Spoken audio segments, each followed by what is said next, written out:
On s'est rencontrés sur les bancs de l'Institut québécois d'ébénisterie, qui est une école d'ébénisterie qui est au Québec. Le soir, on pouvait avoir accès aux ateliers de l'école. Et puis au bout d'un moment, à force de se croiser le soir, on s'est dit pourquoi pas essayer de faire des pièces ensemble. Et donc on a participé à des concours. Il y a des concours pour lesquels on peut faire des pièces spéciales. Et puis voilà, ça nous a bien plu. On a trouvé qu'il y avait une belle synergie entre nous et on s'est dit pourquoi pas, après les études, continuer à travailler ensemble. Et c'est là où on a décidé de s'associer sous le nom de Ben et Manu. Benoît a passé une partie de son enfance dans les Vosges, donc c'est un peu un retour aux sources pour lui. Il y a le côté très préservé de la vallée vosgienne. C'est une base arrière pour nous, on peut créer librement, calmement.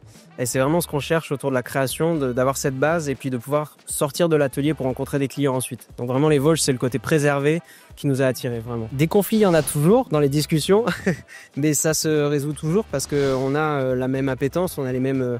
on va dire diplôme autour du métier d'art, donc on parle le même langage et oui, c'est un travail à quatre mains. Chaque pièce est toujours dessinée par Manu et par moi, vraiment voilà. Et après, c'est vrai qu'à l'atelier, on a chacun un petit peu nos compétences qu'on a développées. Voilà, qu'on a développées. Moi, je fais plus la partie sculpturale. Manu s'occupe plus de la partie ébénisterie. Et finalement, c'est vraiment nos deux appétences conjuguées qui font le mobilier là. Alors, c'était vraiment au tout début de notre collaboration. Finalement à l'école, on cherchait un nom d'atelier, un nom de marque et on s'est dit pourquoi pas juste Ben et Manu, puis on verra plus tard. Et au final, on a toujours gardé ce nom-là aujourd'hui on en est plutôt fiers et il n'y a aucun problème. C'est très hétéroclite nos clients. On a de tout, on a vraiment du particulier, on a des boutiques, des galeries, des designers d'intérieur. En France ou à l'international, leur point commun à tous, c'est que c'est des amoureux de la montagne et du meuble en bois.